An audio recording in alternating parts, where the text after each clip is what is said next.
విశ్వేశలింగమై కనికరించరా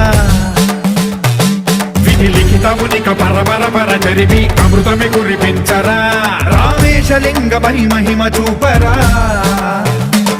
పలు శుభములగని అభయముని లిఖితము సతతము అందించరా